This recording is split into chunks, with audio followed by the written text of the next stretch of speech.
Hey, what's up mga guys? So, another sold out unit. Early in the morning, sold out unit na to mga guys. Beat 110 version 3 premium edition. Ayan, so napakasinaw-sinaw pero accent is matte gray, matte black, matte gray. Kung makita ninyo, nindot kay iyahang beat emblem. Sa mga wala kabalo unsay meaning sa beat. So, meaning ani is B automatic. B automatic. Makita ninyo, small ang B, dako ang 80. So, B automatic. That's the meaning of beat. So, early in the morning, sold out unit. Beat 110 version 3. Equipped with power outlet. Ayan. So, nasa power outlet pero dili pa siya USB type, guys. So, kinahanglan pa ninyo siya palitan o katong USB nga kuan. Bitang isak-sak diri. Nakabalo na mo na, guys. And dahil kuan man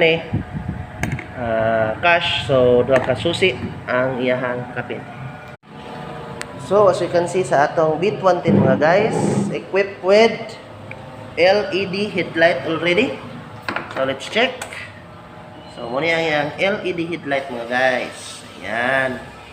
High and low beam. You can check. It's good.